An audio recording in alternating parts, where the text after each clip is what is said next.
last speaker, which will be Dr. Tal Meller of Tzfat Academic College. She teaches at the Department of Social Sciences. And the title of her paper is The Israeli-Palestinian Family, Simultaneous and Contradictory Trends of Change and Preservation. Dr. Meller, please. Thank you. Most Western theories focus on the emergence of an autonomous and separate self, claim that a nuclear family is the central site for the construction of a mature individualized self. In the Arab family, the notion of self do not conform to the individualist, separative, and autonomous self subscribed to in many Western theories. Speaking on intimate selving, in Arab families, Suad Joseph conceptualized the concept of connectivity. Connectivity is defined as psychodynamic processes by which one person comes to see himself or herself as part of another. The self is not sealed within boundaries, separating self from others. To be whole is to be part of, related, connected. The reciprocal claims of connective self can become mechanism of control, however, particularly when combined with patriarchy.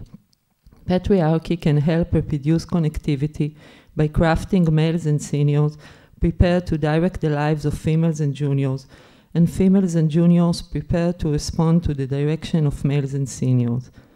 Palestinian society in Israel is currently undergoing contradictory processes of secularism and religious reinforcement, rising education and employment rates, and at the same time, rising unemployment and poverty rates. Processes of convergence alongside processes of migration, and an encounter with the secular parts of Jewish society in Israel.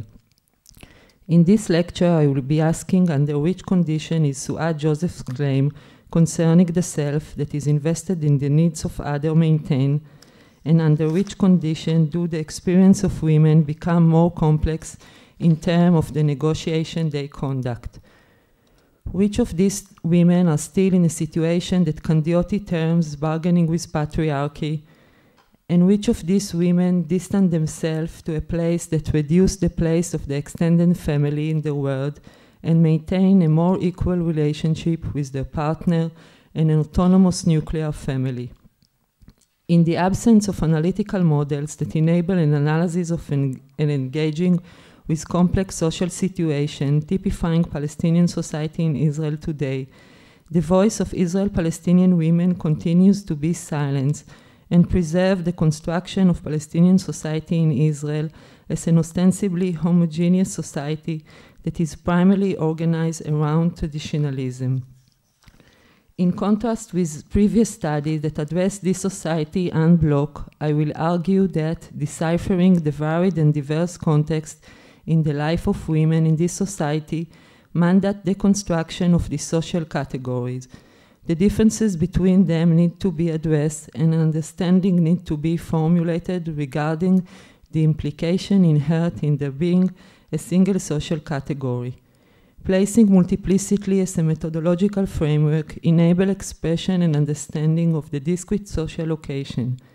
In my present study, I have undertaken to present an alternative conceptualization that enables moving away from the accepted approach by means of three criteria: the ability of women to be autonomous in issues associated with them themselves, issue associated with their children, an issue associated with the intimate unit and the nuclear family.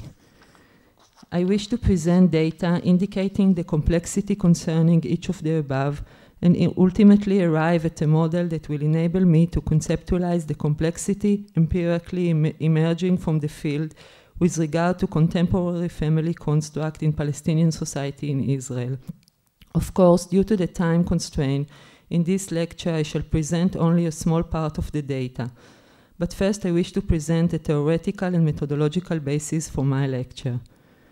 This lecture is based on an extensive study I conducted between 2007 and 2011, in which I focused on Israeli-Palestinian single mothers. The study addressed the relationship between the women and their families and communities, and examining this relationship on a support and supervision scale. In Women on the Margin, Berenstein claimed that in order to understand the center, it is necessary to know the margin. Observation of the margin reveal hegemonic processes and challenge the self-evident outlined by the center. In my study of Israeli-Palestinian single mothers, I found that the family contexts in which they live are not homogeneous. Although the margin of society are perceived as distant, rejected, or separate from the center, they illuminate its character and inform its nature. And thus, in the spirit of Berenstein's studies, I wish to shine a spotlight on the Israeli-Palestinian familial margin, which will enable me to examine the center differentially. Since the study population was heterogeneous, I conducted an intersectional analysis that enabled me to expose the repertoire of different voices in the studies field and accentuate the context in which different power structure emerge as meaningful in the women's experiences. The interviews I conducted with these women indicate a whole range of relationship along the support supervision scale, and in this respect, the intersectional analysis show me how the discrete location of education, employment, and housing of Israeli-Palestinian single mothers intersect with one another and create different family relationship. In this context, I shall adapt Antya's concept of translocation. In her article, she places emphasis on the importance of presenting differences within groups. She claims that women are born into a position of ethnic gender, which depends on numerous forces and is governed by a series of processes, and produce their identity in an interplay with regularity regime via hegemonic and agonistic narratives and practices, and as resources for social action of different types.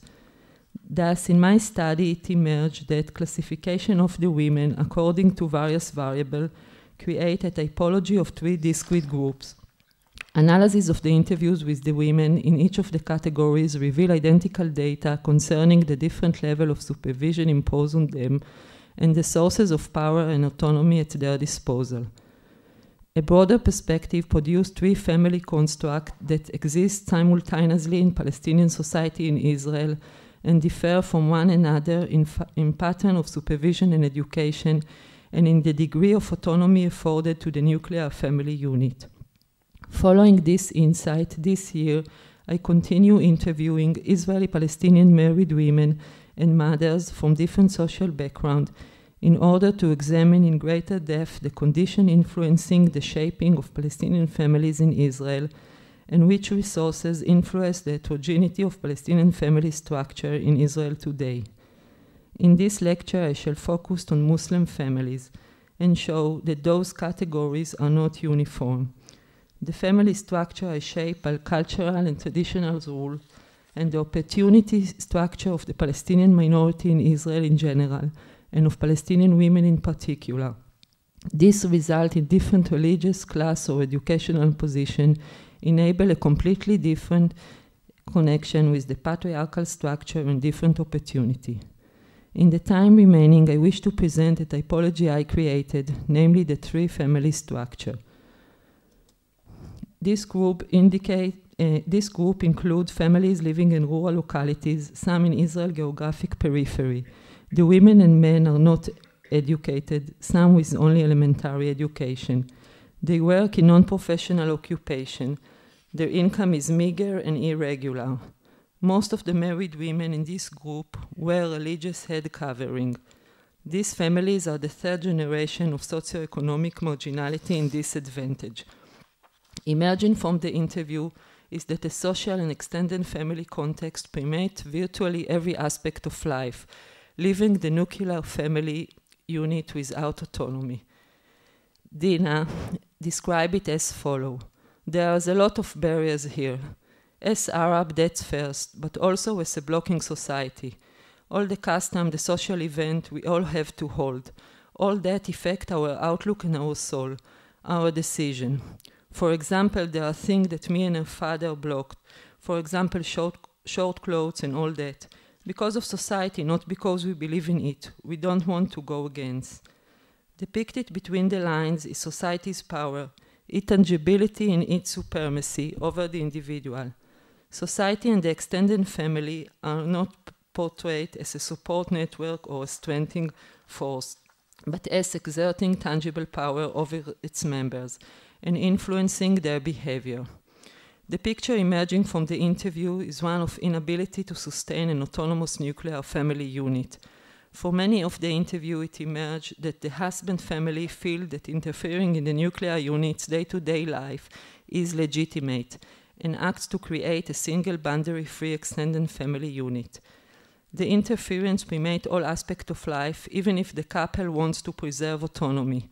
The difficulty entailed in doing so, and the pressure they have to endure due to the power disparities, is still evident.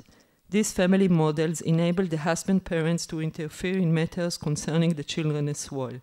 One sphere where interference occurs concerns fertility. Many of the women describe how the husband family interfere in issues such as the number and sex of children. Thus, it transpires that women who marry into the clan must adapt their husband's reproductive preferences and accept the clan's supposed orientation and tradition regarding family planning. The collective living model and way of life wherein the nuclear family is assimilated into the extended family and cannot maintain an autonomous way of life also restrict the couple's independent decision-making, which makes it difficult for them to maintain a family life consistent with their worldview. This difficulty were further sustained in my study, since they were also mentioned by single mothers interviewees as a contributory factor to their divorce. Another characteristic of families in this category is the differential gender division of labor. The segregated type in terms of both, in which there is a differentiation of task and segregation in leisure time, interest, and activities. In this family, the women have virtually sole responsibility for the housework and childcare. The women's lack of autonomy and the fact that in this family context they are not considered independent entities is also manifested in the husband, who are the accepted decision maker in various aspects of their life. It further emerged that the correct behavior required from the women include modesty and restraint in body language and voice. Various interviewees noted that in their husband's presence they do not have freedom of speech, especially when there are another man present. In all the above, as single mothers in this family context, women's status is even further exacerbated in many respects. Most of them focused on, in all the above, the women find it difficult to make plans or cultivate aspiration to their own future, and most of them focused on the children's future. All the interviewees stated that they hope the children postpone their married life and acquire a higher education. In the second family context, most of the husbands and wives are educated and work in jobs with a sustaining income. Most of the women wear religious dress and head covering. For these women, the mobility in the public sphere is freer than the women in the first family structure. However, mobility is mainly for employment purpose, and they are restricted to the domestic sphere. Most of the interviewees live in rural localities. Those families are organized according to patriarchal principles. Thus, for example, Manal explained that once a woman marries, she loses her autonomic identity. Because I'm not me now, I'm the wife of. Any inappropriate or unacceptable behavior, people will talk about him, not about me. In this family structure too, a worthy woman is perceived as docile. The requirement to speak softly was mentioned by all the interviewees, presented as an inseparable part of their identity. At a time, is not even experienced by them as silencing, but as self-evident for who they are in the world. From the words we can learn that the right to speak is not granted to women unconditionally. A few interviewees spoke at length about the manners of speech permitted to women in society. Afnan stated, "To behave like a doctor's wife, to be quiet and only answer the question, and not talk a lot, and to look at her husband first to get his permission to speak. Ethics." Afnan sums up and calls it ethics, and in effect refers to all the requirements the woman has to be granted permission to speak, to coordinate her speaking with her husband, to answer only what she has been asked, not to talk a lot, and generally make an effort to be quiet. As I mentioned, the women in this group work and earn a sustaining income, and at times outwardly display feminine strength, including activity and change, but at the same time, this strength functions as a blocking mechanism against radical change and preserve the existing gender order. They deviate from supervision, especially in the public sphere. They go out to work and study, but usually accept supervision in the private domain, and thus the accepted social arrangements are replicated. As wives, they see themselves as having to empower the husband, support them, and especially to refrain from opposing them, and agree to all their requests. The wife, as it emerged from the interviews, has to learn not to insist on things, to give in and go along. Many of them attest that at the beginning of their married life, they went head to head with their husband, but learned to try and understand, to negotiate and accept. There appears to be substantial disparity between the husband image and the outlook as educated men and the actual practices within the family unit. A trend of domesticization that the women are attuned to adapt emerge in the interviews, and the male control touches upon various areas of life. The inequality that exists among this educated couple and the disparity between image and reality emerge in the words of Bayan, a social worker whose husband is also a social worker. I think society considers him a fine example, and everybody say, wow, you are so lucky to have a husband who is a social worker. He must be very understanding and spend time with his children. I don't say anything. I and only I. It's very rare that he is at home to take care of the household. The decision-making processes in those educated families are not equal. Even if when the women are involved in the decision, it transpires that on many occasions the woman is supported to give in and accept her husband's position, or she has to outwardly display the decision was made by him.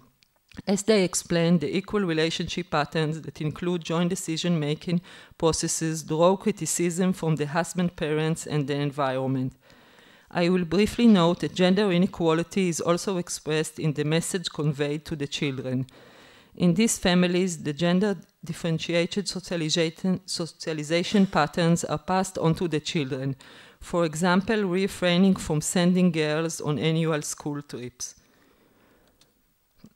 These families are secular, urban, and live in autonomic space, and consequently the women are subjected to mild supervision. Husband and wife engage in the liberal profession and hold an MA or PhD. The interviewee from this group presented an equal gender division of labor that enabled them to work full-time and be committed to the workplace. This commitment also includes business trip abroad.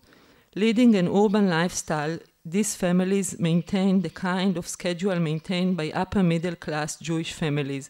The division of labor in this family unit is more equal, and some even employ domestic help. The children attend different schools, some alternative, and living in the city enable the children to attend numerous after-school activities in Jewish frameworks. In contrast with the picture in village, where elementary school girls are required to dress modestly and cover their heads, in the city the girls grew up freely and are treated equally. The women are active in the children's education framework or in political ones, and they also go out independently with girlfriends. Single mothers in this group can also lead a freer way of life.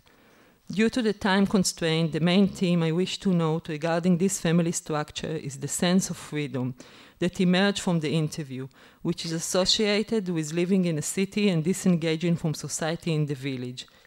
Samach, who works in technological development company and whose husband is a doctor, explained why they decide to move away from the village and live in the city. So when my oldest daughter reached first grade, I decided I didn't want to raise her in the village. I decided I want her to have space. In Arabic, we call it Huria, breathing space. From the interview, it emerged that choosing to live in the city is a conscious choice to disengage from the restrictive extended family structure and a desire to maintain an autonomous family unit. The attempt to live differently to the accepted way is also reflected in how they raise their children, who, as we have seen, grew up in more liberal education setting. To date, study on the Palestinian family in Israel create a feeling that despite the changes, it is homogeneous and traditional society, or at most indicate differences between Muslim and Christian families. My empirical findings enable me to show the different condition of accessibility to resources, such as housing, a driving license, income, and education, shape a range of family structures. From families typified by traditional structure, wherein the family functions as a single unit, and the daughter-in-law, the son, and their children are the property of the husband family, to families who drew away from these codes to the extent of achieving autonomy in decision-making processes, attaining independent functioning of the nuclear unit in different areas, and even maintaining a more flexible gender division of labor. In this lecture, I have shown that among educated and non-educated families living in rural localities, it is difficult for the nuclear unit to maintain independence, and it is subjected to interference of the husband family in various spheres of life. Another finding is the trend of religious reinforcement in rural localities shape the gender family experience and influence how the children are educated. On the other hand, the combination of urbanism, secularism, and higher education was found to enable disengagement from supervision, discrete identity formulation, and a more equal family model. This finding provides great accuracy in the research knowledge on Palestinian society in Israel today, and also constitute a necessary condition for policy shaper and implementers to adapt planned policy to the complexity of this population's life. Suad Joseph claimed that in the patriarchal family, men learn that loving women entail controlling them, and women learn that loving men entail submitting to them, no longer apply to all family structure in Palestinian society in Israel today, and is maintained in the first and second family structure. Therefore, any discussion of family or gender must first account to the tremendous diversity in Israel-Palestinian society. קודם כל, התמונה שרציתי לתאר זה שלהגיד המשפחה המוסלמית בישראל היום, שלא כמו בהרבה מחקרים שמתפרסמים, זה לא משהו שהוא הומוגני וחייבים להבחין את זה. זה עכשיו העניין של השכלה ועירוניות וחילוניות באמת מסמן, זה אומנם מיעוט של משפחות, אבל זה מסמן קו שהוא על פי המחקר שלי הוא יותר שוויוני, ברור שהוא גם אולי לא אידיאלי וכל זה, אבל הוא בהחלט מסתמן כמו קבוצה פריבילגית יהודית מקבילה בוודאי, אבל שזה הרבה יותר דומה. זאת אומרת, השכלה היא לא בהכרח מקור לשוויוניות, זה כמו שראית באזורים הכפריים, אבל זה כמובן בראשית הדרך, אבל עירוניות ובערים בחיפה ובערים אחרות מתפתחות קהילות שבהכרח מבחינות את עצמם ומנהלות אורח חיים שוויוני, אבל זה באמת קהילות ששני בני הזוג הם בעלי תארים מתקדמים, בעלי מקצועות חופשיים וחילוניים. ועוד הערה אחת, והם דרך אגב למשל בחיפה מקיימים מסגרות חינוך נוצריות ומוסלמיות משותפות אחרות. שלא כמו שתמיד בתי הספר המצטיינים היו אורתודוקסים והיו שולחים גם ילדים מכפרים וכולי לחיפה, אז בעצם יש שם קהילה שפיתחה לעצמה מוסדות אלטרנטיביים. ההערה שלך היא מאוד נכונה ומתחברת באמת למחקרים של מנאר חסן על העיר לפני קום המדינה, אבל אכן לפני, בתקופת המנדט, בתקופה שמתחברת להרצאה הראשונה, אז באמת הייתה פעילות נשית ועיתונים, וזה גם התזה של מנאר חסן, שהיא מדברת על הבעייתיות ברגרסיה של נשים עם חזרה, 148 ועם חזרה, כאילו, התיאור של חברה חופשית ועירונית, כזאת כמו שאני מתארת, זה משהו שהוא יותר של עשור האחרון.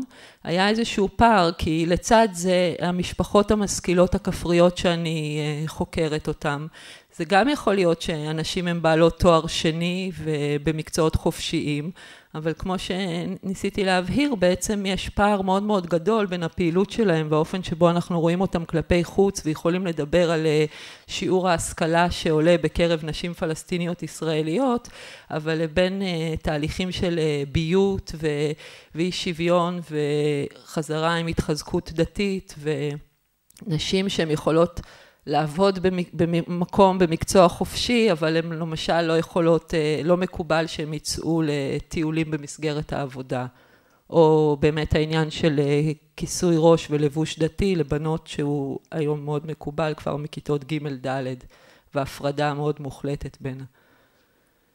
שעוד דבר, זה גם לא רק עניין דתי, זה גם עניין שקשור שוב למדינה ולחוסר הביטחון מבחינת האלימות ומבחינת כאילו חוסר הביטחון שיש היום בהרבה יישובים כפריים ובהרבה יישובים ערביים שבעצם מעודד הסתגרות ושמירה על הבנות. לגבי בדיוק הקבוצה השלישית, זה דבר שאני עכשיו מחדדת אותו במחקר, וברור שהאווירה של חיפה היא גם של חיפה עצמה מאפשרת יותר חופשיות, וגם ההיצע שהיא מאפשרת של באמת שימוש במסגרות חינוך מעורבות, שימוש בתוכניות, חוגי העשרה אחרי צהריים במסגרות יהודיים, מרכזים עירוניים שמאפשרים בילוי מעורב.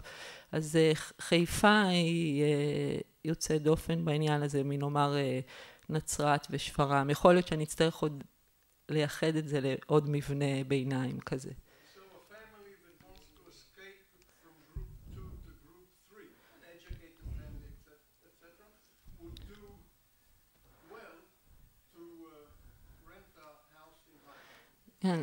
זה מגמה שהיא בהחלט קורית היום. בשנות ה-90 הייתה מגמה כזאת של משפחות של משכילים שלמדו באוניברסיטה העברית ונשארו לגור בירושלים, אבל היום, ונאמר עדל מנה כתב על זה וכולי, אבל היום זה יותר מתבסס בקהילה שהיא יותר קוסמופוליטית כזאת בחיפה, כי חיפה לכשעצמה היא עיר גם יותר שמאפשרת חילוניות וחופש.